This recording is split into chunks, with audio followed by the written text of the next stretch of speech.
411 Live. Where you can learn about issues that impact us every day.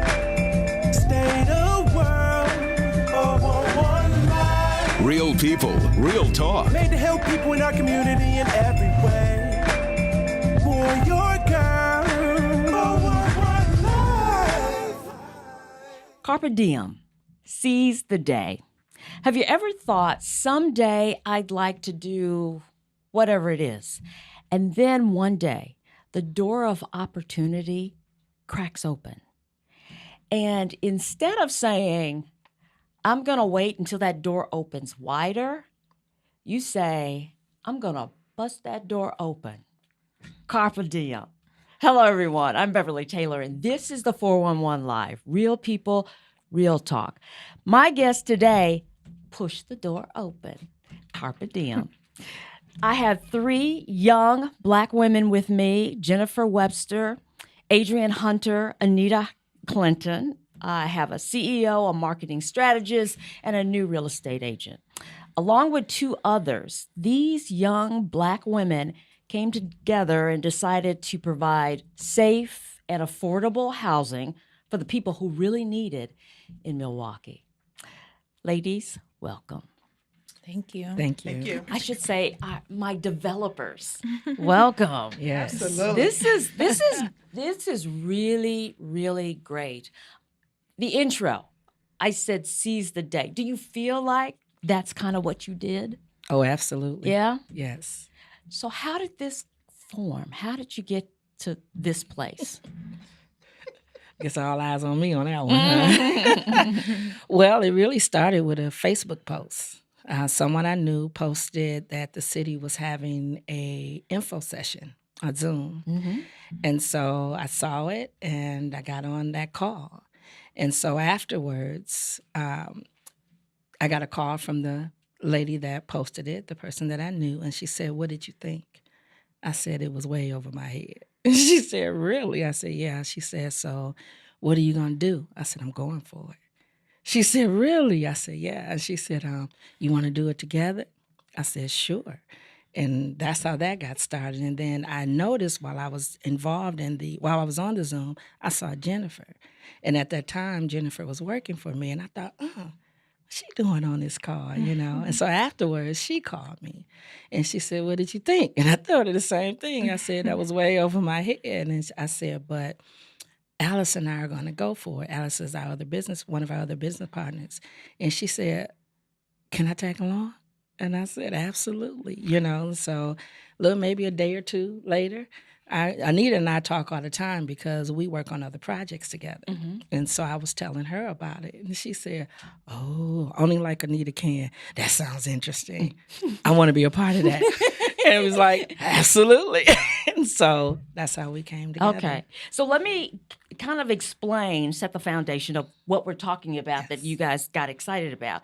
So in 2021, the Milwaukee City Council allotted $15 million for the Federal American Rescue Plan Act, or ARP, funding for Milwaukee's, or I guess it's called Homes MKE program. And that is to renovate vacant houses in the city and return them to productive use. Mm-hmm. So that's what you guys saw, pulling emerging developers, current developers, walking them through the process of getting these houses, renovating these houses, right? Yeah, right. So these are houses that have been sitting vacant for years. And we have a lot of those. And there's quite a few. There's quite a few that the city has owned. They've acquired these houses in different ways. Mm-hmm. But they're distressed properties. And so they have this money, this $15 million, as you said, and they put out an RFP for interested developers who wanted to come in to help renovate these properties. And then the cool thing about it is it's in neighborhoods that are low-income neighborhoods. Mm-hmm. And so we are renovating these properties. The city has kind of set a standard as to what type of material is going into the properties. And then there's a limit on, for the most part, how much we can sell them for. So they have to be affordable homes. Yeah. So they're made affordable. So you have individuals who may not even have considered that they can own a home. They can actually own a newly renovated property at a cost that they can actually afford. To me, this is so great Because, I've been hearing and reading about all of these out-of-state investors that are coming in, gobbling up property in the inner city, buying them and then renting them out to folks. And they don't live here, these investors. They don't live here, so they're not that concerned. Right. And some of these properties are unlivable, Yeah. But this is actually, and they're renting these properties at exorbitant prices. But this is a chance for folks who, for them to become homeowners. Absolutely. And they probably thought, or some of them are thinking, I will always rent. But now there's a chance that they could own a home. And because the city has standards, we're talking about quality homes. Absolutely. Absolutely. Yes. That's the great And part. owning homes is, it's one way Yeah. that anybody can create generational wealth, right? Because homes are going to go up in value. And so if you can purchase a home now, today for $75,000, $100,000, who knows what the price of that home's going to be in 10 years, Yeah. and in 20 years when you can hand it down to that next generation. And so I think that as African Americans, I think that we have to do a better job as a community as a whole in creating generational wealth, having something that carries on from generation to generation. And, I think we got some things that are coming into place to start, especially with Adrienne, working, to put that in place, because we don't teach our kids about finances. We don't teach our kids about, savings, about investing. That isn't something that we do because no one taught our parents, And so we got to shift that. Yeah, absolutely. Absolutely. We got to change it. Okay. So you guys, telephone call, did you see it? Did you like it? Yeah, let's get together. So there are 5 of you. Yep. And you guys are all different. You bring different things to the table, right? What are you bringing to the table? So I can start. So I guess I'm bringing to the table my real estate expertise and skills. So back in, I want to say April, I obtained my license to sell real estate. And so I think that I've been able to give our team almost like an insider look, as far as we have access to like the MLS and other platforms that we would not ordinarily have access to if we did not have a real estate agent on our team. Right. So that's my contribution. Yeah. Yeah, and before I moved to Milwaukee, so I'm originally from Illinois, and before I moved here, I originated mortgages for 8 years. I was a real estate agent for 2 years, a broker for 4 years. And toward the end of my stay, so this is right before the last housing market crash. Okay. I started working with investors. I was interested in helping people, once again, this whole concept of using real estate to generate wealth. And I enjoyed it. And so my family, we got involved in investing, but we got involved right toward the beginning of the housing crash. Okay. And I tell everyone, by the grace of God, we got out 3 weeks before the market crashed. Oh, wow. And so we renovated our 2-unit and sold it. But had we just 3 weeks later, like had anything had gone that delayed us, then we would have kind of been stuck inside of that crash that affected pretty much everybody. And so I come with that experience, but also with marketing experience, graphic design. We're going to have a website that we're putting up that I'm working on, and we want to do master classes. So bring in specialists, industry experts to come talk to people. Let's tell them, let's explain to people what it is to own a home, and what are all of those different variables that go into owning a home. So not only are you able to get an affordable house, but we want you to get a house that you can keep. Yeah. And so that's what I bring to the table. Excellent. Excellent. Well, first I bring a strong, handsome man. It's actually 6 of us. 5 women, 1 man, and my husband. And so for the last 20 years, I have started and I've led a nonprofit. Actually, we are celebrating, we're in our 20th year. Oh, wow. And so we're celebrating 20 years. So I bring the expertise of understanding how to run a business, understanding how to form a team, understanding risk, which is why I took the risk initially, and development. It's a dream. I brought a dream. I wanted to be a developer for the last 5 years, I've been trying to break into that space, and it wasn't easy. But in the meantime, I've done the work. Went to YouTube University. I've sat under some really phenomenal mentors.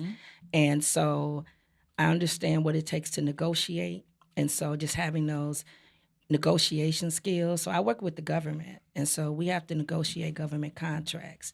And so one of the things I'm very pleased is that we have one of the premier agencies here in the city.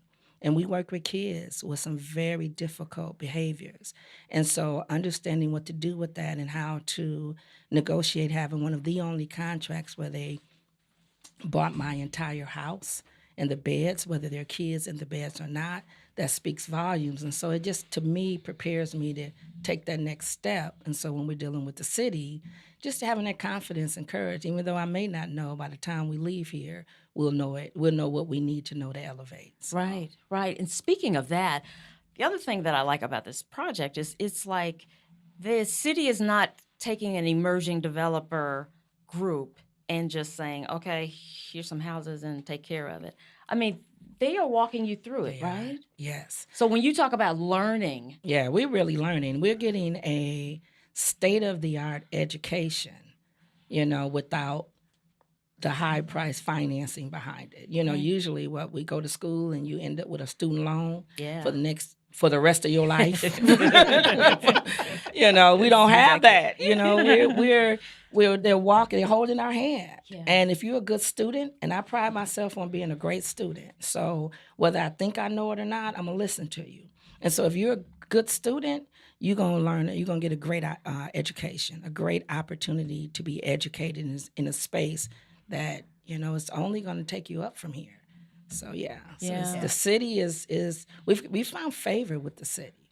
We found favor with the reps. We found favor with many of the representatives from the city. And just to be able to sit down and go through the workbooks and have the patience, not to expect us to have known it already. We applied under emerging developers. And it really is clear that they understand what that means. And so, it's a blessing. It's a program that we are truly going to benefit from and be able to turn that around and allow the city and the neighborhoods to benefit from us. That is great. Yeah, and I'll add to that, anyone that has been successful will tell you that they didn't do it by themselves, right? And so I think we have positioned ourselves to make connections, to make contacts with, the people in the city, with contractors, with all of the people that have their hands on this project, that are involved in this project. Those are contacts that we have no clue in the future where that's going to come into play. Yeah. That's true. That's good, Anita. Yeah. So the city, so now you're one of their emerging developers. They accept you, and then they allocate you 5 houses. When you saw your houses, what did you think? We cried. I think there was some immediate, what have we gotten ourselves into? Feelings. Yeah, that was some, Adrienne hasn't been inside the houses yet. She refuses to go inside. I'm going to wait till they pour the concrete and get all the other unpaid residents out. You're not paying, you got to get out. Yeah, these houses are in really, really, really rough shape. I think they're actually at the point of, we're at the point of being demolished. The city was planning to demolish these houses, but instead, I guess, are giving them a chance through this program. That's how bad of condition that they're in. Oh, wow. Yeah, when I pulled up to the first one, so I'm kind of looking over to the side, and the roof has holes in it. And I see a family of animals coming out the roof. And I was like, oh. Oh, my God. Yeah. So we're pretty sure that there's more than one family in the homes, but we know for sure that there's one. Oh, my goodness. Was that raccoons? It was squirrels. Squirrels. Yeah, it was a family of squirrels. About 5 squirrels that came out the roof. Okay. But I was like, wow. But there are other families. Non-paying. But that has not discouraged you, though. Oh, no. It's not. No, because we can kind of see. We can see, I think that each of us have an expectation. we're all a little anal about certain things. And I think that the end result of our properties, they're going to be really good. I mean, it's going to really be a blessing to whatever families end up occupying those homes. Yeah. Just the short time that I've been with you, and I've talked to each of you earlier, but it seems like you are women of vision. So that helps a lot. You have a vision and you can see what this beyond potentially what will it look like. looks like right now. Yeah, absolutely. I think that's what we're holding on to, actually. Yeah. And we have pictures, right? So we can't wait. We have the before, right? And we can't wait to see and be able to compare those to the after. We can be able to say, you remember when? Yeah. Yeah. Oh, my goodness. Yeah, that'd be nice. Okay, we're going to take a quick break, and we're going to come back and talk a little bit more. I'm Beverly Taylor. This is the 411 Live. Stay with us. Put a frog in a pot of boiling water and it'll jump right out. But put a frog in a pot of cool water and slowly heat it up, and that frog will boil. As veterans, we can tell ourselves the lie that it's easier to stay in that boiling water, to disconnect. But you've never been interested in easy. You are not a frog. Find resources at va.gov/reach.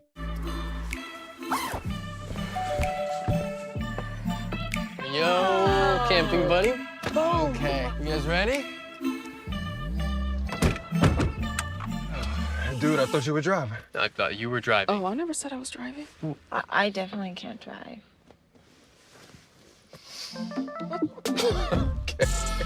If you're high, just don't drive. It's illegal everywhere. If you feel different, you drive different. Welcome back to the 411 Live. I am talking to 3 emerging developers. I wanted to find out from you now where you are in the process. So you know your 5 houses, where they are, what they look like. Now what? Where are you now? Well, we got, that was a deep inhale, deep sigh, yeah. Exhale, huh? So we have our contractor, at least one. Okay. We're looking for at least 1 to 3 more. And now we're trying to agree on the bid estimate, so the construction costs of the first 2 homes. Okay. And one of them, I think they just put that one to the side, like, we might not even do this one. I'm just like, what? Because it's going to take a lot. But the other, we just need the contractors to say we can do this and just kind of come down a little bit so the city can approve it. Right. And so yesterday we decided on another house, and just because we're just trying to see which one will fit within the constraints and the budget and the city's approval. So trying to get the contractors to be able to get this house, up to par, beyond up to par. We want new homes. Right. And to be able to rehab this house at a price that can get approved. So that's been the struggle right now. So is this whereas you'll get contractors to start working on 1 at a time or 2 at a time or all of them? At least 2.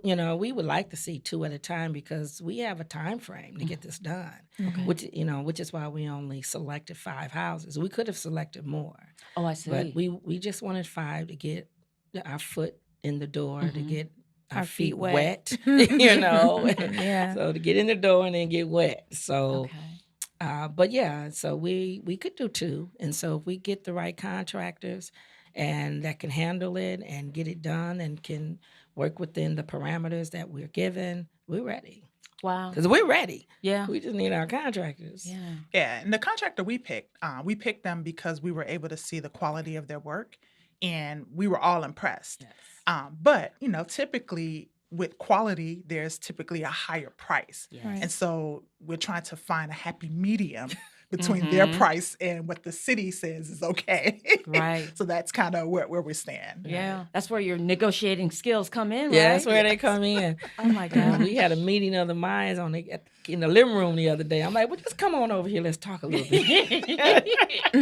So we're steady working. So we're going to, and we believe that we will come to a happy medium. We do, because like Anita said, we have a great contractor, and we found them in the first round.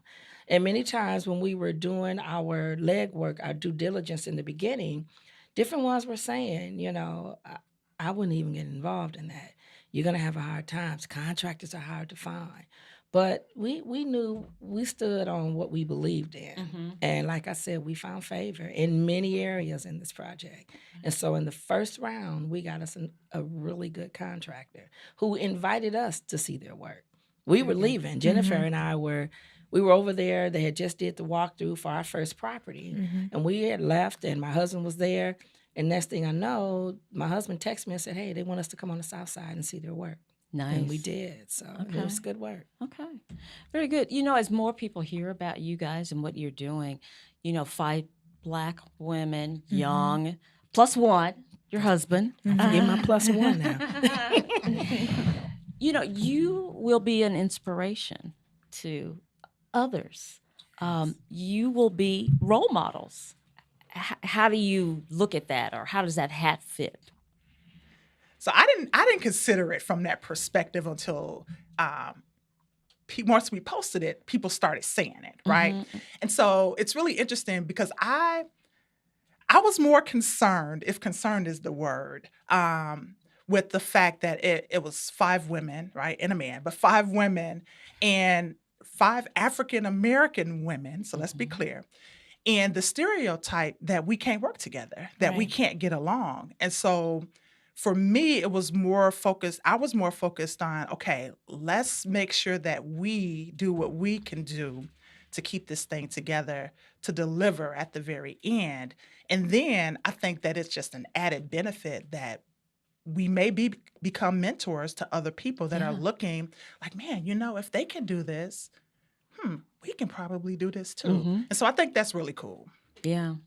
Because you're already ready to write and document everything, right? We are, we're recording and documenting everything, every single thing. And so, because at the end of the day, every city has homes that are distressed that the city end up owning. If you can take the strategy, the process, put it together and package it, it can be dropped just about in any city. Now, there may be some differences, some variables that may need to be adjusted. But for the most part, you can just take it, drop it into this next city and drop it into the next city and get it done, right? And so now you have a whole slew of homes that are affordable for people in areas that they never probably even considered home ownership, right? So it just becomes so much bigger than just what we're doing here in Milwaukee. Right. What's up in front of you is big. Right. But, just listening to what you said, it could be really big. So are you guys kind of thinking of that really big picture, future, the possibilities? Oh, I am, for everybody sure. shaking head. I'm so pro big. Like, big is good. The bigger the better. Yeah.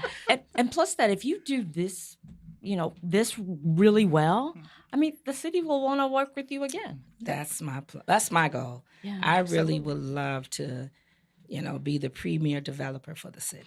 What do you say to somebody who is hearing this and saying, I don't even know about this, and this sounds good to me? What advice would you give? Take the first step. When the opportunity presents itself, take the opportunity. Even if you have no idea how it's going to end, how you're going to do it, one of the things that I've learned in my 48 years since being on the earth is there are times when I have taken steps and I was clueless, but I was brave enough to take the step, and miraculously, like, doors just opened. People came in my path that I needed to help me get to this next level. Resources showed up that I didn't even know existed. Especially we're all believers, and when anytime that God tells you to do something, it's going to be so much bigger than you can actually do. And I think that that's intentional because He don't want you to do it without Him. Right. And so as we're stepping, resources are being opened up. As we're stepping, like, I have people that are calling me like, hey, what you doing? I saw this posted on social media. We need to talk. Okay, let's talk, But when the opportunities come there, take the step and be open to the resources, to all of the other things that are going to come with it. Yeah. Even if you can't see it, you don't understand it, you have no idea how it's going to all work out. In the end, you just got to trust and believe that it's going to work out. Yeah. I think you're kind of saying, don't get in the way of your opportunity. Absolutely. You Yeah. know, sometimes we do that. Absolutely. Yeah. In here, right? Right. This In our has head. stopped so many people from doing so many big things. I'm of the belief that we all are here to do something unique, something great in our lifetime. And so many people die without even touching what was available to them. I agree. And I would just add on to that collaboration over competition, and that we can accomplish good. more together. Had I gone after the bid on my own, I probably wouldn't have gotten it. But I think all of us coming together and collaborating all of our joint expertise and all of our resources, we were able to find the favor. And so now we're able to go after this. And so I would say just don't be afraid to work with other people. Right. And knowing each other's strengths, that helps too. And you're business people, so I'm sure that you have, your little agreement among you, so Absolutely. everything's on paper. So down absolutely. the line, you won't go, well, you told me this, and that kind of thing. Everything's in place. Right? It just makes sense. Yeah. And once you've done business before and hit a few hurdles and had to jump over a few hurdles or ran and fell into a few potholes, you know that any good business venture requires a good infrastructure and legal structure. Yeah. And if you're offended by that, you're not ready. And so once you've been accomplished in business, you know that let's put it on paper. And then you understand too that when you're moving in business, it's a live document. That means that there's going to be a time where we have to come back to the table and modify the agreement. But when you have the right people at the table, and if you're careful about being a great student, you're okay with that. Yeah. If offense kick in, you're not ready. Yeah. And so we ready. You ready? What you're saying? You said we ready. We ready. We're ready. Hashtag we ready. Well, ladies, I am so glad that you came. You're an inspiration. I wish you all the best in this venture. This is wonderful. We'll have to bring you back again when we've got some houses and we got new pictures and the whole bit. That'll be wonderful to talk about too. Yeah. So this has been wonderful. I appreciate what you're doing. Thank you. So, Adrienne Hunter, Anita Clinton, Jennifer Webster, developers of Servant Manor.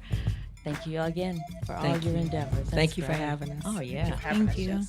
And thank you for joining us for another episode of the 411 Live. We are a nonprofit organization looking at community issues and bringing them to you. If you'd like to help us out, go to our website, the411live.org. I'm Beverly Taylor. Again, this is the 411 Live. Real people, real talk. If you would like to check out past episodes, there are many ways. Go to your favorite podcast platform. Follow us on Twitter and Instagram. Like and watch us on Facebook. Watch and subscribe to our YouTube channel. And if you have suggestions for future episodes, go to our website, the411live.org.